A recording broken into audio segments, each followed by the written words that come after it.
ధన్యవాదాలు. శుభాశీస్సులు సాయి ప్రియ.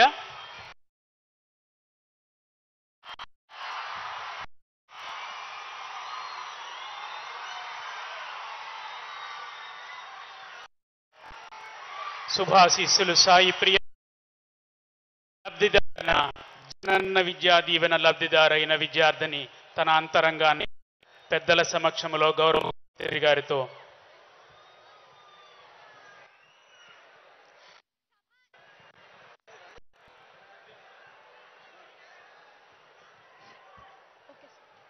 సభాయ నమః.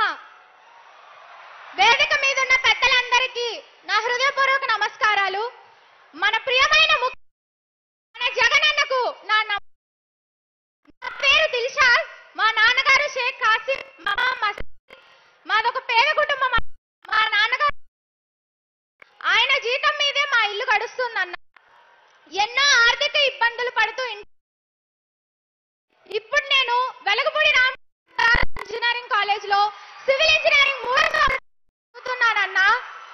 ఇంటర్మీడియట్ అయిపోయిన తర్వాత ఎంసెట్ ఎగ్జామ్ రాయడానికి కాలేజ్ కు వెళ్ళినప్పుడు ఆ కాలేజ్ ఫెసిలిటీస్ చూసి అక్కడ ఇన్ఫ్రా చూసి అరే కాలేజ్ లో కదా చదువుకోవాలి, ఇలా కాలేజ్ లో చదివితే కదా మంచి ఫ్యూచర్ ఉంటుంది అని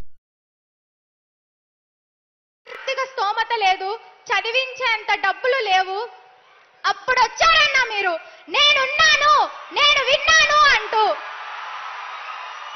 అన్నట్టుగానే మాట ఇచ్చినట్టుగానే విద్యా దీవెన ఎందరో మంది విద్యార్థులను మీరు అలాగే మీ దీవెన ఏ కాలేజ్ లో అయితే నేను చదవలేను అనుకున్నానో కాలేజ్ లో ఇప్పుడు నేను సివిల్ ఇంజనీరింగ్ చేస్తున్నాను.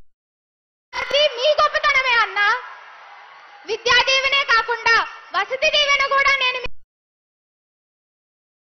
మీరు వెనకాడకూడదు, ఎలాంటి ఇబ్బందులు మీరు పడకూడదు అని అప్పుడు కూడా మీరు మాకు తోడని నేను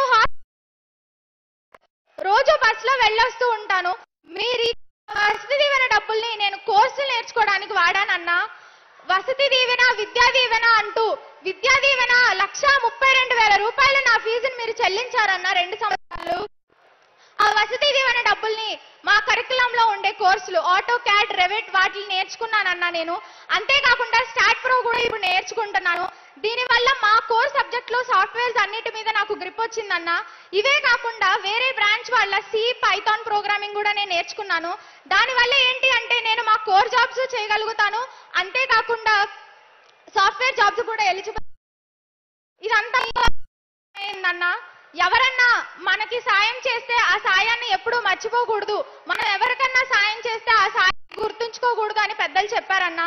నాకు దక్కిన గొప్ప సాయానికి కృతజ్ఞత తెలుపుకోవడానికి ఈ రోజు నేను ఈ స్టేజ్ నుంచి మాట్లాడుతున్నానన్నా. ఇది కూడా మీ వల్లనే, మీరిచ్చిన ధైర్యమే అన్నా.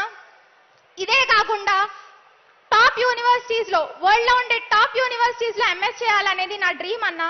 అప్పుడు కూడా మళ్ళీ అదే ప్రశ్న, ఆర్థికంగా మనకి స్తోమత లేదు, అంత దూరం వెళ్ళి చదువుకోవాలంటే మనం అంత ఖర్చు చేయలేము అని. అప్పుడు కూడా మళ్ళీ మీరు మాకు అండగా నిలుస్తానని మాట ఇచ్చారన్నా. విదేశీ విద్యా దీవెనతో దాదాపు ₹1,00,00,000 వరకు ఈ అన్న నీకు అండగా నిలుస్తా, ఎక్కడికన్నా వెళ్ళి నువ్వు చదువుకో చెల్లి అని మీరు అమలు చేశారన్నా. ఇదే కాకుండా ఆనాడు వేమన గారు పట్టు పట్టరాదు పట్టి విడువరాదు, పట్టెనేమి బిగిన పట్టవలయు, పట్టి విడుట కన్న పడి చచ్చుటేమో అని చెప్పారన్నా. ఇప్పుడు కూడా మీరు యువతకి అలాగే ప్రోత్సాహం ఇస్తారన్నా.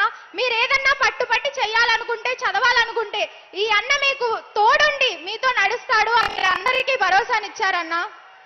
ఇదే సందర్భంగా ఇంకొక మాట చెప్తానన్నా. మాల్కమ్ గ్లాడ్వెల్ అనే ఒక ద అవుట్లయర్స్ అనే ఒక బుక్ రాశారన్నా. అందులో 10,000 hours థియరీ అని ఒక థియరీ ఉంటదన్నా. అందులో ఏంటి అంటే ఎవరన్నా ఒక వ్యక్తి 10,000 hours ఒకే పనిని కంటిన్యూస్ గా చేస్తే వాళ్ళు దాంట్లో నిష్ణాతులు అవుతారంటన్నా, రెనాట్ ప్రొఫెషనల్స్. అలాగే అంత టైం స్పెండ్ చేసిన వాళ్ళందరూ ఇప్పుడు వరల్డ్ లో టాప్ ప్రొఫెషనల్స్ అయ్యారు. మీరు ఆ 10,000 hours ప్రజల మధ్య గడిపారు కాబట్టి ఇంత గొప్ప రాజకీయ నాయకుడు అయ్యారన్నా ఈ రోజు. అంతేకాకుండా నేను కూడా ఆ 10,000 hours థియరీని పాటిస్తానని, వరల్డ్ లో గ్రేట్ ప్రొఫెషనల్ దిల్షాద్ అని నా పేరు వినిపించిన రోజు మళ్ళీ మీ వద్దకు వస్తానని. ఇది మీ దిల్షాద్ సార్, మీరు చెక్కిన శిల్పం ఇది, మీరు చెక్కిన ప్రొఫెషనల్ ఇది అని మళ్ళీ ఈ స్టేజ్ మీద నించొని మీకు నేను మాటిస్తున్నానన్నా, మీలాంటి యంగ్ మినిస్టర్ చేతుల్లో రాష్ట్రం ఉన్నందుకు మీరు తీసుకొస్తున్న కొత్త కొత్త రీఫార్మ్స్, మీ ఐడియాలజీస్, సచివాలయాన్ని తీసుకొచ్చి మన గాంధీ గారి కళ అయిన గ్రామ స్వపరిపాలనను ఇంకా ఇలాంటి ఎన్నో ఇన్నోవేటివ్ ఐడియాస్ తీసుకొచ్చి మా యూత్ కి ఎంతో ఇన్స్పిరేషన్. మీరు మీ పాలన ఇలాగే దశాబ్దాలని కోరుకుంటూ నాకు జన్మనిచ్చిన నా తల్లిదండ్రులకు, నాకు చదువు చెప్పిన ఉపాధ్యాయులకు, చదువునేలా చేసిన మా అన్నగారికి కృతజ్ఞతలు తెలుపుకుంటూ సెలవు తీసుకుంటున్నానన్నా. జై జగనన్న, జై జై జగనన్న. ధన్యవాదాలు. అభినందనలు దిల్షాద్, శుభాశీస్సులు.